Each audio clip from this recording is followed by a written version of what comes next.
오늘 제가 맡은 것은 이제 구원론인데요.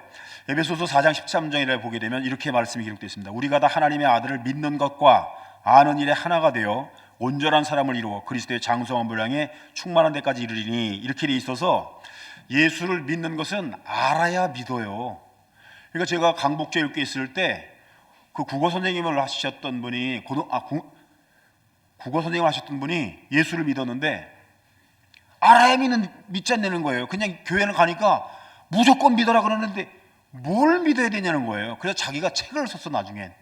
그런데 교인들은 그냥 아예 교회 가면은 다 그냥 가면 되는 거죠. 이렇게 생각을 하고 있는데 그게 아니고 뭘 알아야 그걸 믿는 거 아니겠습니까? 그래서 그 부분에 대해서 우리는 이제 인간이 살아가는 동안에 이제 서로를 알아갑니다. 제 아내에 대해서 제가 이제 지금 62년생이에요. 64세인데 결혼을 28에 했는데 마누라를 지금까지도 잘 모르겠어요. 우리가 그냥 부지런히 안다고 그래도 여전히 모르는, 그냥 같이 부부로 살아도 우리가 친하게 살거든요. 집사람이나 저나 친하게 살아요. 근데 그래도 그렇게 친하게 지내도 뭐 이게 그냥 40년을 가까이 살아도 잘 몰라요. 사람을 아는 것도 그렇게 어려웠거늘 하물며 하나님을 안다, 예수님을 안다 라고 하는 부분이 가만히 있어서 될 일들이 아닌 거거든요.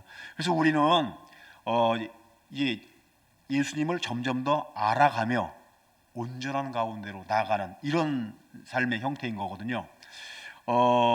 우리가 이제 구원에 관하여서 말하고자 하는데, 성경의 그 말씀을 이제 만일에 그 보약 다리는 거기다가 넣어가지고 짤 수 있다면 딱 이제 2방울이 나오는 거예요. 제일 중요한 게 뭐예요? 예수를 믿으면 구원받는다 이거예요. 중요한 게 예수를 믿는다라고 하는 거예요.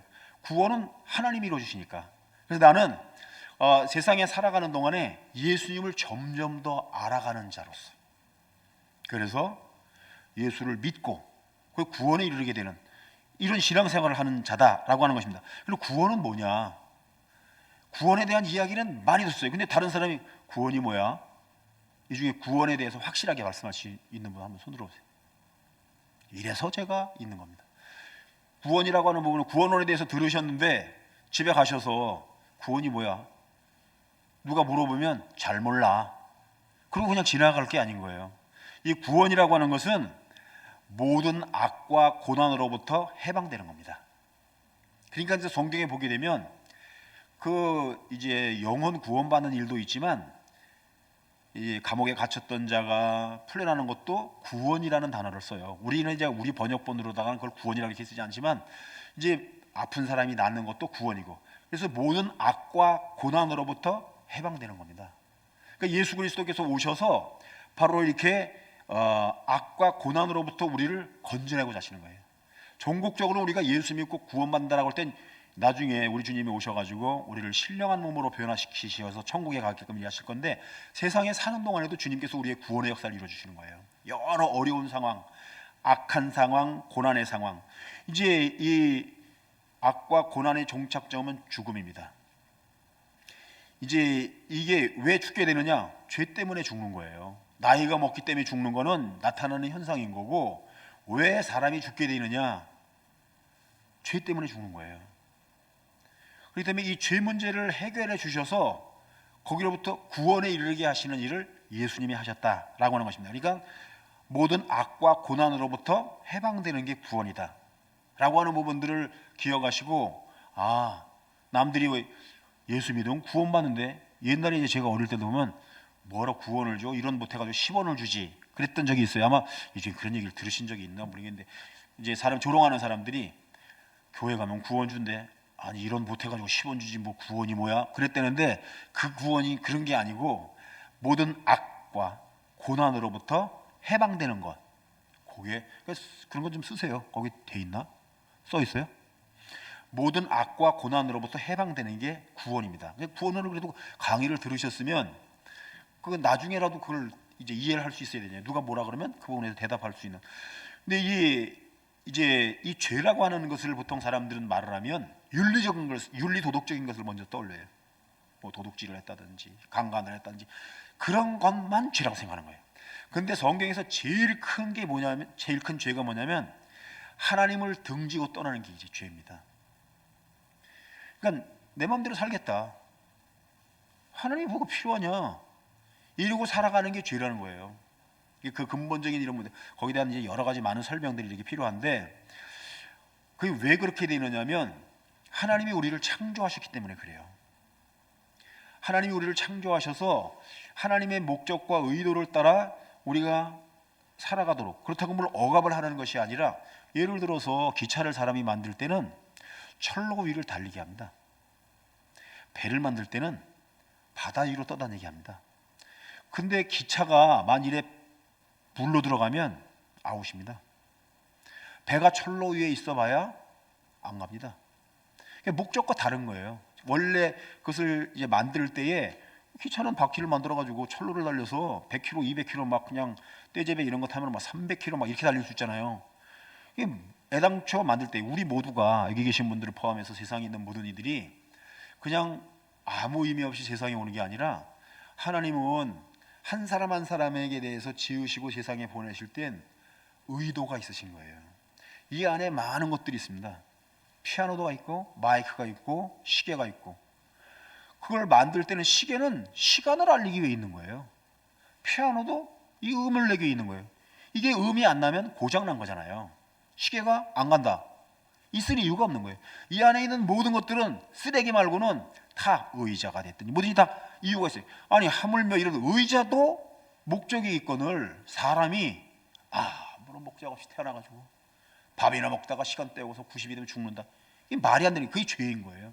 그러니까 하나님께서 내게 의도하신 바가 무엇인지를 내가 잘 깨닫고 그 의도를 따라서, 하나님께서는 뭐 억압을 하거나 그러시지 않고 아무렇게나 막 살아도 그거 거기서 협박을 하거나 그러지 않으셔요. 자기만 망하는 거예요.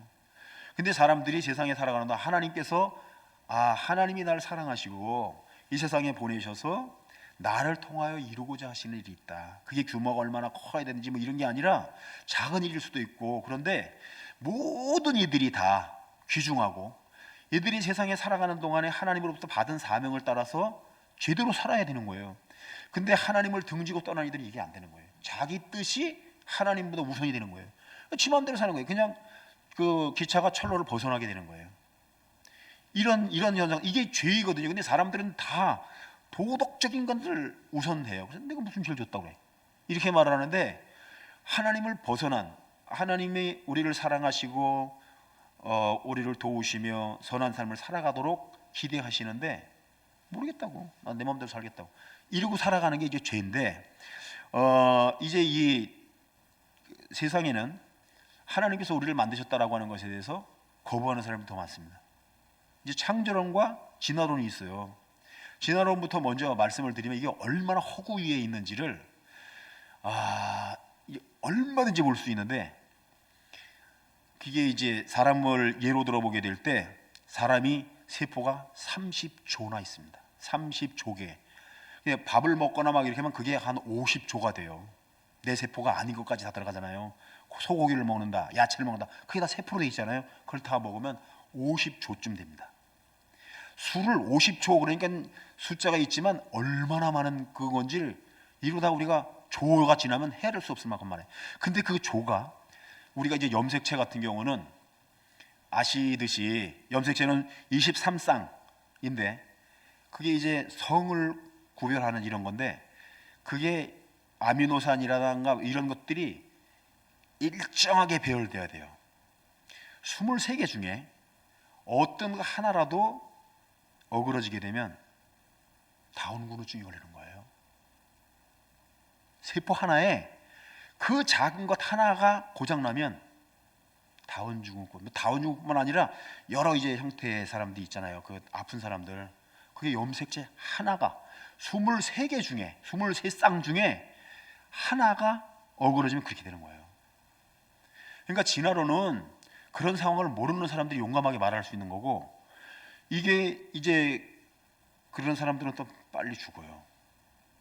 그리고 세상에는 뭐 사람, 뭐 개, 말 이래가지고 6천여 종의 이제 존재들이 있는데, 그들이 말하는 것처럼 원숭이가 사람이 됐다라고 하는 것을 넘어가는 과정이 한 개도 발견되지 않았다는 거예요. 그러니까 진원어는 완전 허구임에도 불구하고 사람들은 그거는 믿어요. 근데 사람이, 여러분들 이제 꽃을 보셨습니까? 꽃을 자세히 들여다보면 이게 그냥 우리 육안으로 보기에도 엄청나요. 뭐 그 닭의 닭털이라든지 뭐 이런 게, 닭털이 그냥 이렇게 털만 있는 게 아니에요. 그게 깃털 같은 경우는요, 한 번만 쓱 밀어주면 이게 찢어지기도 하고 부리로 한번 쓱 밀면 이게 다쳐요. 그러면 날아갈 수 있는 그런 공간이 되는. 그러니까 요즘에는 이제 인터넷에 보게 되면 사람의 그 눈구자라든가 뭐 이런 거를 섬세하게 이렇게 나누는 게 있어요. 근데 그런 모든 것들이 저절로 됐다. 이게 저절로 될 수 없는 거예요. 차라리 이렇게 말하면 그냥 고철 덩어리가 어느 날 고물상의 고철 덩어리들을 이렇게 쌓아뒀는데 바람이 훅 불고 지나가니 비행기가 나왔다. 그런 말만큼이나 황당한 얘기인 거예요. 진화론에 대해 생각 안 하고 그냥 남들이 그냥 말하니까 받아들여서 아, 진화했지 우리는 다. 이게 침팬지하고 우리하고는요, 이 얼마 차이 나지 않음에도 불구하고 98%가 우리와 유사해요. 침팬지가. 그 2%가 차이 나는 것 때문에 사람이나 원숭이가 구별돼요. 침팬지하고 우리가 얼마나 다르냐고요. 근데 그게 거의 다 보기에만 유사한 게 아니라 세포 자체를 봐도 그렇게 아주 섬세한 건데 그게 우연이 됐다. 그런 황당한 얘기를 아는 사람들은 정말 이게 뭐 말도 안 돼. 우리 눈을 봐도 카메라가 못 따라가요. 아무리 좋아도. 카메라가 요즘 좋기는 하더라도요, 여기 찍고 여기 찍으면 그 두 개의 사진이 배경이나 뭐가 다 달라요. 그러나 사람은 이렇게 쭉 보면 그게 다 여길 보나 여길 보나 다 같아요. 이게 조리개나 이런 걸 보면 눈이 그 되는 거를 사람이 못 따라가요. 기술이 아무리 발전돼도 지금도. 그럴 만큼 선사한 게 우연이 됐다. 그거는 말도 안 되는 일인데, 하여간에 그 긴 얘기를 다 할 수 없고, 이제 우리는 아는 것이 하나님께서 창조하셨다. 목적을 가지시고. 자, 이 의자 중에 하나가 나무하고 고무를 놔뒀더니 바람이 한번 훅 불고 나가니까, 비행기는 아주 너무 복잡하니까 그냥 우리 가까이, 이 의자 중에 하나라도 바람이 훅 불고 나니까 비닐하고 나무를 놔뒀더니 이렇게 됐어. 누가 그렇게 말한다면 그걸 믿을 사람이 한 명이나 있겠냐고요. 근데 그게 진화론인 거예요. 그렇지 않고 하나님께서 우리를 선하신 목적을 가지시고 만드신 거예요. 이제 그러기 때문에 이제 우리가 하나님을 의지하고 살아가는 거예요. 하나님의 선하신 뜻을 이루며 이렇게 살아가게 되는데, 이 죄가 그래서 그 하나님의 뜻을 거스리고 살아가는 것이 죄인 거예요. 그냥 사람들은 그거를 죄라고 안 생각을 하는 거예요. 그냥 내 마음대로 사는데 뭐 내가 뭐 도덕적인 죄를 졌나? 도덕적인 죄보다 더 큰 이런 부분들에 대한 생각이 없기 때문에 이제 이렇게 되는 거고, 문제는요, 이렇게 되면 창조주 하나님이 없다고 여기는 사람들에게서 제일 나타나는 현상 중에 하나가 뭐냐면 탐욕이에요.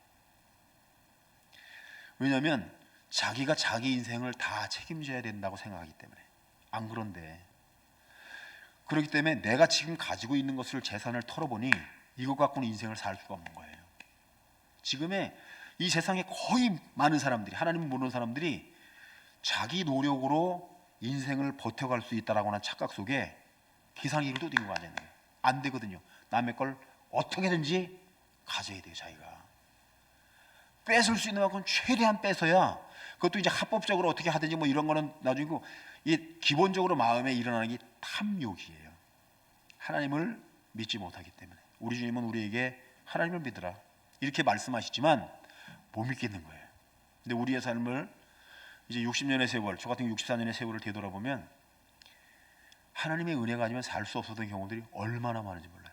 조금 아까도 여기서 얘기했는데, 제가 이제 지금은 몸이 이렇게 뚱뚱하지만 부목사 때 암벽을 했었어요. 암벽을 해가지고 암벽에 훈련장이 이렇게 경사가 기울었거든요. 아시는 분들 아시듯이. 이렇게 되면 올라가기가 쉬우니까 이렇게 해놓고 여기로 올라가는데, 카리비너가, 제가 그 사고가 나던 날 카리비너가 터지는 바람에 9m에서 추락을 했어요. 그래가지고 다행히도 어떤 사람이 날 구조해서, 전문가가 구조해서 이제 고대병원에 중환자실에 들어가가지고 9시간 만에 깨어났거든요. 그러고서 이제 보험회사에 가서 이제 이 사람들이 변상해 준다고 왔는데 그렇게 얘기를 주임에 시작하더라고요. 목사님, 난 목사인지를 아니까 목사님, 우리가 이 보험금을 1억 8천까지 줬습니다. 그렇게 얘기를 하길래 그렇게 많이 주나 그랬더니, 근데 목사님은 거기서 떨어졌으면 좀 이 쇄골뼈라도 좀 하나 부러져 줘야, 그래야 저희가 그 근거라도 돈을 드리겠는데 MRI, 엑스레이 다 찍어봐도 아무데도 고장이 없다는 거예요. 거기 3층에서 그냥 떨어진 거예요. 맨바닥에 아무것도 안 부러져가지고. 그런데 결국은 뭐 이제 얘기를 해가지고 한 700만 원 정도를 받았는데, 사람이 살 수 있는 상황이 아닌 거예요. 제가 믿음이 좋아서가 아니라 하나님의 은혜 때문에 살았어요. 그런 일은 무지 많은데 저를 이렇게 되돌아보더라도 살 수 없는 상황 가운데 살았던 경우들이 얼마나 많아요. 내가 무슨 재간이 있겠어요. 그건 남들이 볼 때 그랬다고. 나중에 그 같이 훈련했던 사람들 얘기가 낙법을 하더래요. 낙법은요 그냥 예지간한 데서 하는 거예요. 그게 9m에서 떨어질 때 낙법해가지고 살 수 없어요. 머리부터 떨어졌으면 이제 터지는 건데 제가 이렇게 수술이더래요. 보니까.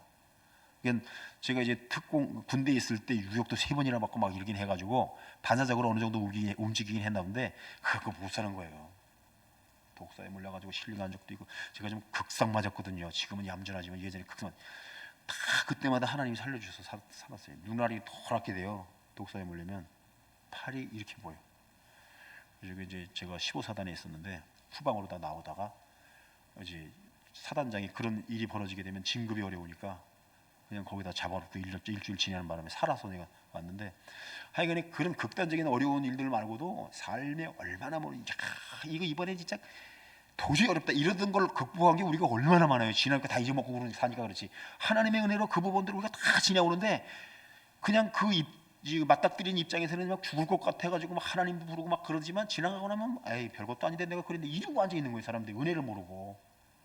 그러니까 하나님의 은혜를 알고, 아 내가 주와더불어 동행하며 살아감이 마땅하다, 이래서 이제 사는 건데, 죄를 벌이게 되면은 그 결과가 하나님부터는 단절되고 다른 사람부터는 갈등을 일으키는 거예요.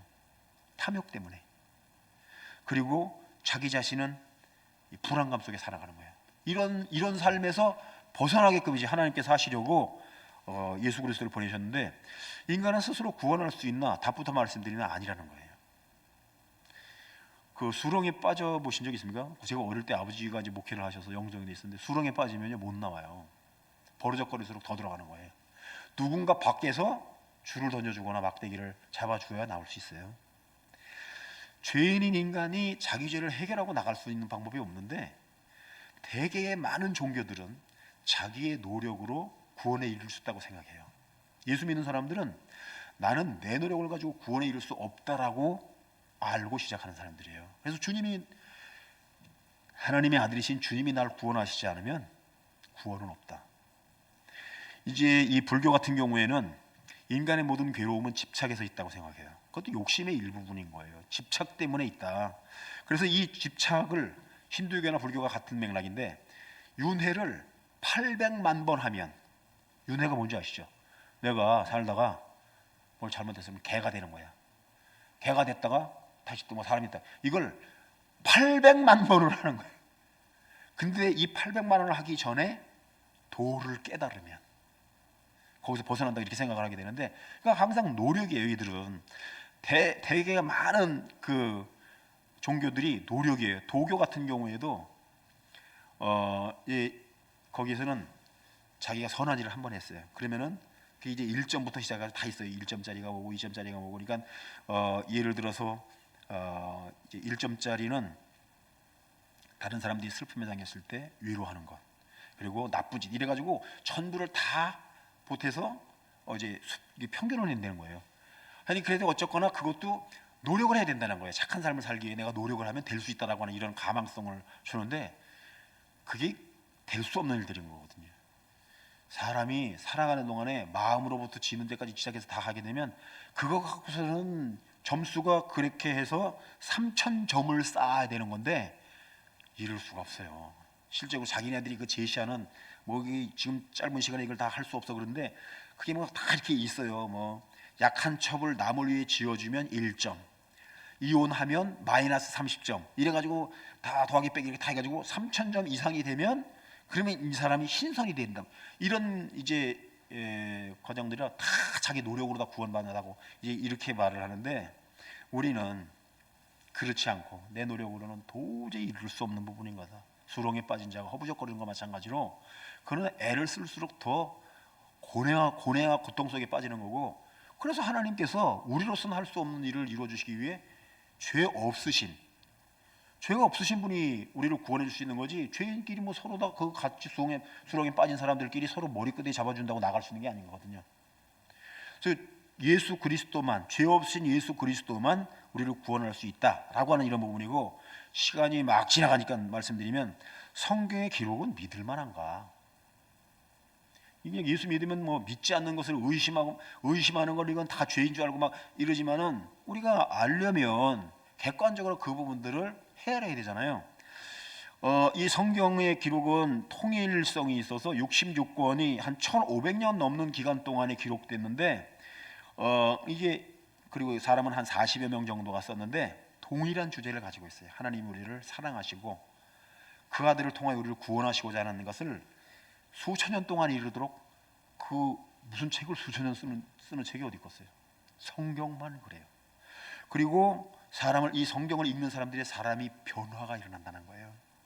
말씀을 통하여 사람이 변화가 일어나고, 실제로 또 고고학적으로 보게 되면 거기에서 의구점이 일어나는 여러 가지들이 밝혀지는 이런 경우들을 또 보게 되고, 또한 예언되었던 일들이 성취되어지는 이런 과정들을 통해서 우리가 이제 헤아려 볼 수 있는데, 좀 객관적으로 믿음이 없는 사람들도 헤아릴 수 있게끔 이리 하자면, 역사 편찬 기본의 원칙에 의거해서 이 성경책이, 지금 이게 우리에게 주어진 이 성경책이 정말 믿을 만한 것인가라고 하는 부분들을 헤아리게 될 때, 그 용어 자체가 서지학적 검사라는 게 있어요. 이게 뭐냐면, 문서가 이렇게 기록되어졌고 그 문서가 쓰여진 때가 얼마나 되느냐라고 하는 것이, 그 갭이 짧을수록 진정성이 있는 거예요.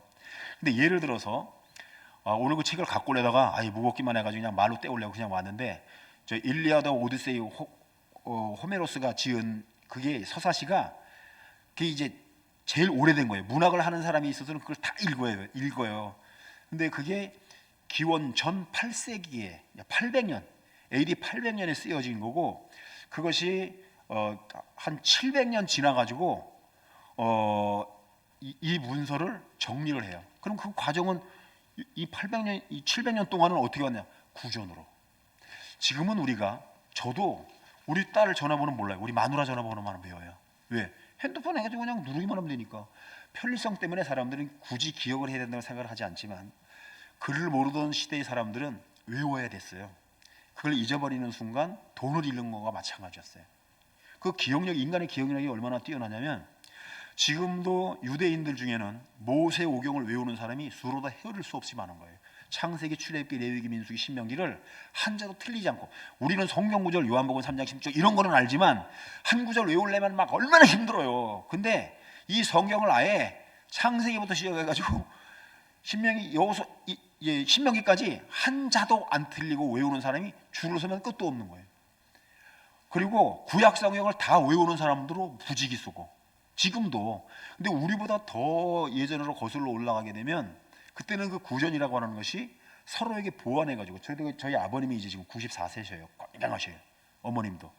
얼마 전에 이제 작은 할머니가 돌아가셨는데 106세에 돌아가셨어요. 근데 그 할머니 같이 제가 이제 모시고 갔었는데, 오는 기간에 아버님이 어떤 얘기를 이제 하시는 과정 중에 아버지가 필리게 기억을 갖고 있는 것을 어머님이 말씀해 주시더라고요. 그게 아니고 그땐 이렇게 됐다라고. 이게 이제 오늘날 우리 시대와는 달리, 그래도 우리 아버지 어머니 시대에는 기억에 대한, 그래서 옛날 분들이 가족들의 생일을 다 외웠어요. 그건 일도 아니었어요. 필요를 따라 그때는 그렇게 잘 외웠거든요. 그게 구전이 돼가지고, 그 호메로스가 지은 그 일리아드가 700년을 흘러서 그 다음에 이 부분들을 이제 기록을 하고, 현재 우리가 지금 읽고 있는 것은 1600년대인가 AD 그때 기록한 거예요. 그러니까 그 갭이 막 800년 뭐 이렇게 넘어가요. 그런 책이, 일리아드 같은 경우는 다른 그 고전에 비해서 되게 많아가지고 643개가 있어요. 근데 또 다른 부분들을 보게 되면 이제 시저의 고을 전쟁사 같은 경우는 저수를 BC 58년에 했고 이것을 기록한 건 AD 1100년이에요. 그러니까 한 1000년 흐른 이후에 구전을 정리해 가지고 우리에게 그것을 주고 있는데 이거는 9개가 있습니다. 그 파편이. 그러니까 그 성경도 이제 그런 건데 뭐 다른 걸 다 생각하고 성경은요 몇 개가 있느냐? 다른 것들은 다 1개, 2개 막 이래 1000년의 갭을 두고 구전이 정착되어지는 것까지 한 1000년이 되는데 그런 게 한두 개가 있어요. 성경은 22,000개. 그러니까 일리아드 같은 경우에도 원본이 없어요. 맨 처음에 그 이야기를 썼던 게 없고 구전으로부터 해가지고 이게 800년 흐른 다음에 글로 써진 거예요. 근데 그 부분에서 누구도 의심하지 않습니다. 이거는 호메로스가 쓴 거다. 이렇게 말하거든요. 근데 사람들이 성경에 대해서만큼은 이게 성경은 헬라어로다가 쓰여진 게 5,000개, 라틴어로 써진 게 10,000개. 그 여러 나라 말로 다 해가지고 그게 이제 22,000개나 있는 거예요. 지금도 네슬 알란드판이라고 이렇게 되면 신약 성경 같은 경우에 지금도 그걸 연구를 해요. 어느 것이 더 원본이었냐. 학자들은 이제 그 기준이 있어가지고 이렇게 쓰거든요. 그래서 어느 정도만 그 고전에 대해서 이제 지식이 있는 사람들이면 이 이야기를 해줄 때 실질적으로 지금도 보면은요 그 예전에 있었던 그러니까 왜 원본이 없느냐면 오랜 세월에 다 사가버려요. 양피지에 쓴 것만 좀 오래 가요. 양피지는 이제 양이나 이런 거 껍데기를 해가지고 얇은 부분에다가 글을 쓰는 거예요. 그리고 그것을 종이가 없던 시절에는 자기의 정보를 전한 다음에는 빨아요. 다시 정보를 써요. 이기 때문에 원본이 없어져요. 파피루스 같은 경우는 세월이 오르면 오래되면 파피루스는 이제 갈대를 이렇게 엮어가지고 만든 거거든요. 다 바스러져. 그렇게 해가지고 이제 원본들이 없기에 이렇게 이제 남았던 이런 부분들이 대부분 다 사라지는데 성경 같은 경우에는 2,200개나 되도록 파편이 이렇게 많이 있어요. 22,000개, 22,000개나 되도록 그 파편이 많이 있어요. 고고학자들은 한번 딱 들으면 무슨 말인지 이게 정확하구나. 그리고 그게 한자 한자들에 대해서 서로가 이렇게 연구하는 사람들은 비교를 하거든요. 어느 것이 더 원본인가를. 이래가지고 정리를 하고 있고 내증검사라는 게 있어요. 그건 뭐냐면 이 글을 쓰는 사람이 실질적으로 그 사건과 얼마나 거리가 있느냐. 아까는 쓴 사람하고 지금 우리 읽는 게 얼마나 걸리냐가 서지학적 검사라면 이 내증 검사는 그 사건, 그 시간과 사건과 얼마나 가까운 데서 이걸 썼느냐에 의해 가지고 그걸 판가름을 해요. 그리고 외증 검사가 있어요. 이거 말고 다른 것도 이 사건에 대해 언급하고 있느냐. 성경만 있는 게 아니라 그때 일어났던 그 사건들에 대해서 예수 믿지 않는 사람들도 언급을 하였다면 이게 사실인 거예요. 성경이면 뭐 그냥 쓰는 사람들이 그냥 조작을 해가지고 이렇게 썼다 뭐 이런 말을 함부로 할 수 있지만 이 사람들은 자기네 믿음이나 뭐 이런 거 아무 상관없이 일어난 현상들에 대해서 쓴 거거든요. 그런 부분들이 이 외증이 뭐 탈루스라든가 뭐 되게 많은데 하여간에 그 부분에 대해서 짧은 시간에 다 말씀드리는 게 안타까운데 성경에 일어났었던 사건들에 대해서 아주 얼마 되지 않은 시간에 그러니까 신약 성경은요 우리가 알듯이 사도행전은 그러니까 사도 바울이 죽기 전에 쓰여진 거예요. 어떻게 하냐면 사도행전 맨 마지막에 보게 되면 바울이 이제 셋집에 머무는 부분들을 얘기하고 있거든요. 만일에 바울이 죽었다면 그 다음에 그 글을 쓴 사람이 그러다가 바울이 죽었다라고 하는 부분을 쓰겠는데 이게 아니고 셋집에 살아있을 때 그러니까 사도 바울이 죽은 게 AD 62년이에요. 그러니까 2년보다는 전에 쓰였다는 거예요. 그리고 누가복음은 그보다 누가복음을 쓴 사람이 사도행전을 썼거든요. 그러니까 그 일보다 훨씬 더 전인 거예요. 그러면 예수님께서 돌아가신 게 언제예요? AD 33년. 그러면 불과 20년밖에 차이가 안 나는 거예요. 아까 그 일리아드가 얼마나 차이 난다고요? 800년. 이 사건이 이야기된 것과 글로 정리된 게 800년이 걸렸는데 성경은 20년. 여러분 20년 전에 바로 생각나잖아요. 우리 딸이 지금 큰딸이 35인데 걔가 태어나고서 15살 때 고등학교 다닐 때 일은 너무나 생생하잖아요. 그래서 그 외중적인 검사를 보거나 뭐 이 내증으로 보거나 또 일관성이 있는 걸 보거나 이러면은 그게 아주 그냥 바로 이렇게 쓰여진 거예요. 그리고 또 그 당시에 글이 잘못됐다면 사람들이 무슨 소리야? 내가 그 현장에 있었는데 20년이면 다 살아있는 상황이잖아요. 그 사도 바울이 쓸 때도 대다수의 사람들이 살았던 것에 대해서 말하고 있거든요. 예수님께서 부활하실 때 500명의 사람들이 같이 봤다. 그 중에 대다수가 살아있다. 이렇게 말을 하고 있거든요.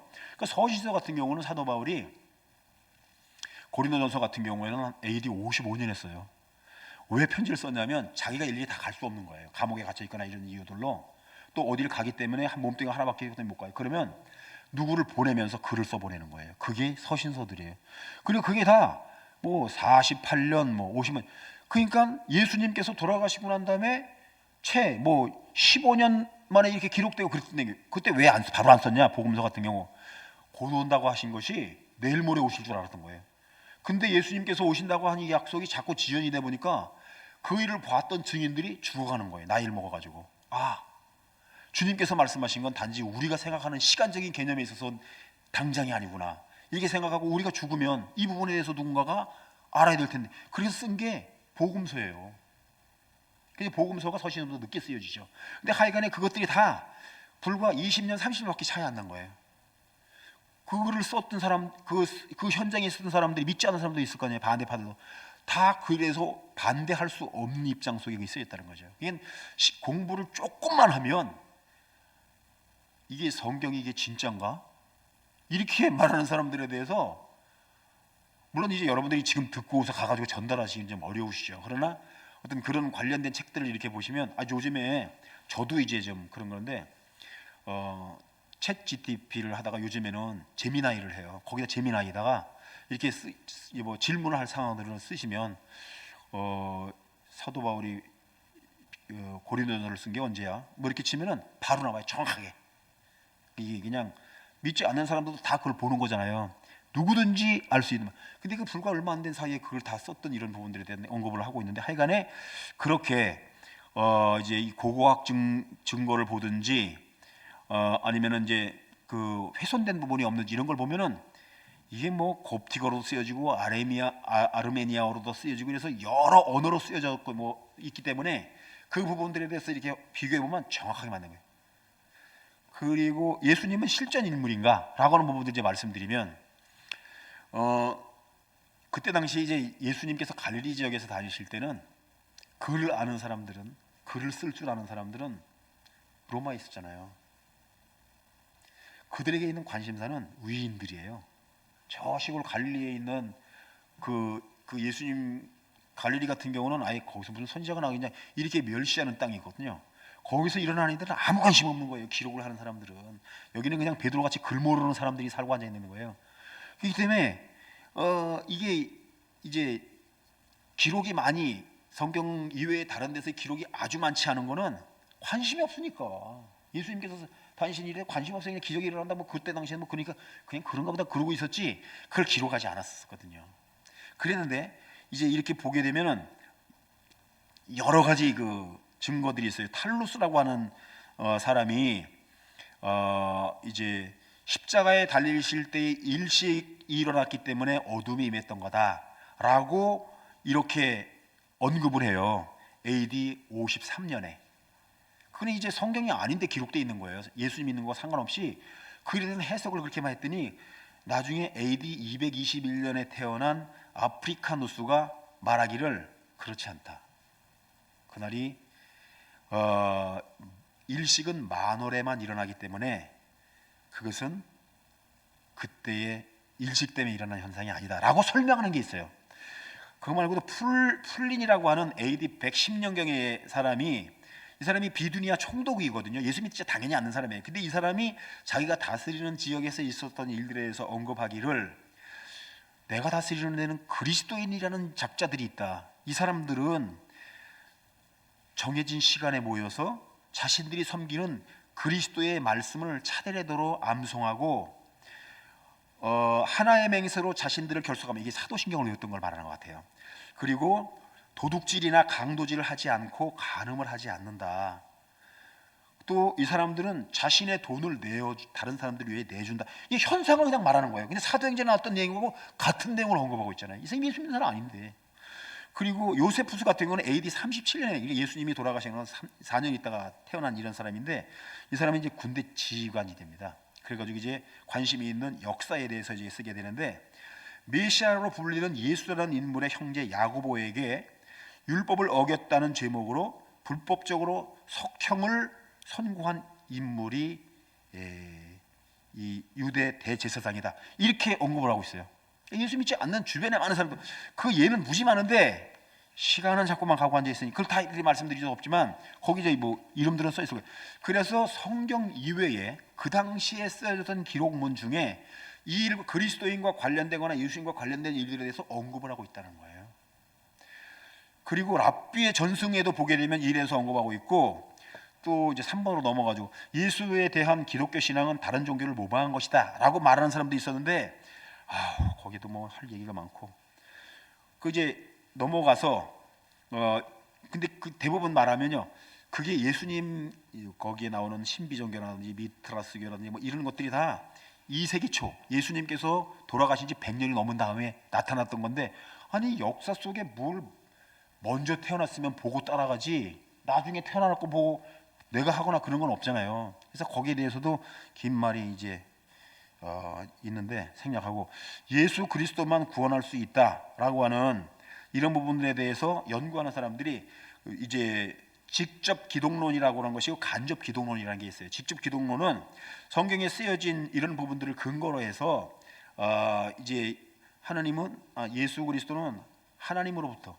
오셨다, 신성을 가지신 분이다 라고 하는 이런 부분들에 대해서 이제 말씀하는데, 성경 내부에 보게 되면 예수님께서는 습관적으로 자기를 하나님의 아들이라고 말씀하셔요. 그리고 천국에 들어가는 것은 예수에 대해서 어떻게 인간이 반응하느냐에 달려있다 이렇게 말하고, 또 이제 여러 가지 주장들 하고 있는데, 그러니까 사람들이 말하기를 미쳐서 그런 거다, 어떻게 자기가 하나님의 아들이라 그러냐 그러는데, 미치면요 정신장애가 있거나 이러는 사람들은 까닭없이 우울해해요. 미친 사람은, 제가 이제 고등학교 때 아버지가 기도원 원장을 하셔가지고 미친 사람들 많이 봤어요. 근데 오면은 이 사람들의 감정 굴곡이 너무 심해요.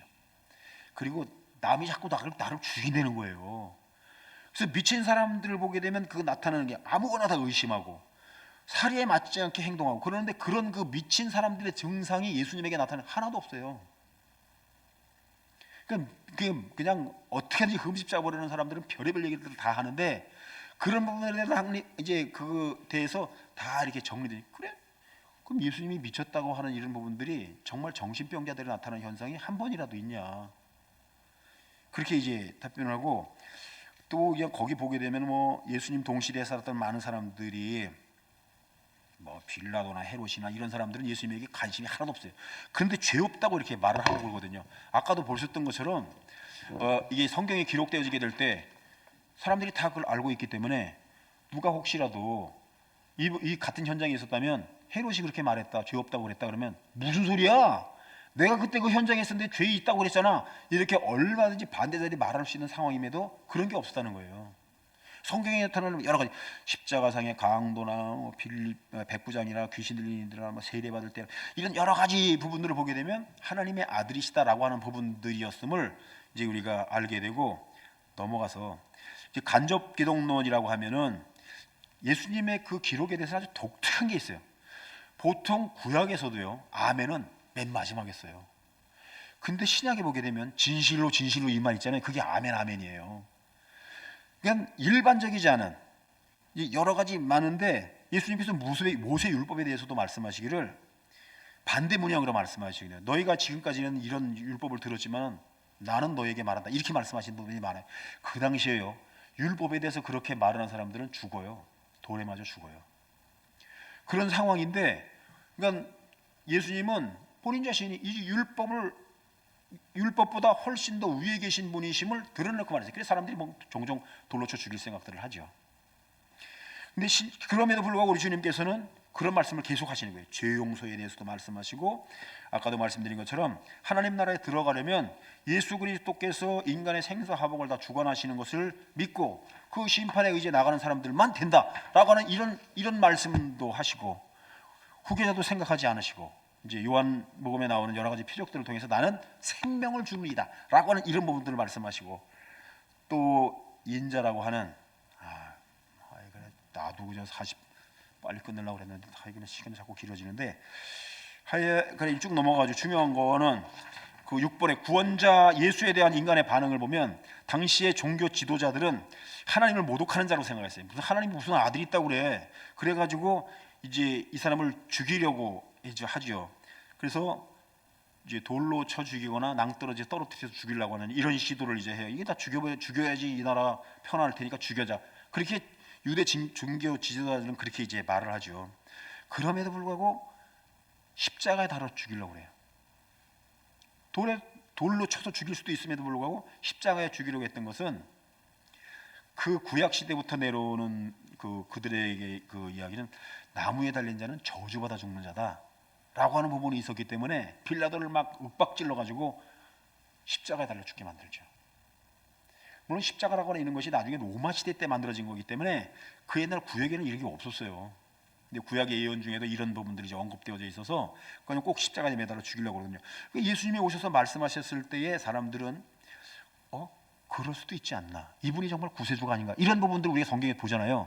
그래가지고 이렇게 의구심을 갖는 자들이 있기 때문에 유대 율법자들은 아예 싹을 없애려고 빌라도를 막 윽박질러서, 빌라도는 그래요. 니네 법대로 해라. 니네 법대로 하는 게, 이제 로마 나라가 나라를 정복하면 많은 부분들에 있어서 허락해 주는 게 있어요. 자기네들 나름대로 살아가는 방식들에 대해서 로마와 거스르지 않으면 니네 법대로 해라, 이렇게 하는데, 죽이는 일만큼은 이게 많이 허락되지 않았어요. 그냥 모른 척하고 돌에 맞아 죽으면 끝나는 거를 이 사람들은 공개적으로 죽여서 저주받게 만들려고 했던 것이, 귀에 쏠긋해가지고 예수님을 따르는 사람들에 대해 잘못된 생각임을 알리려고 이제 그리 했던 거죠. 그래서 우리 주님께서는 이제 십자가 달려 죽으시죠. 7번.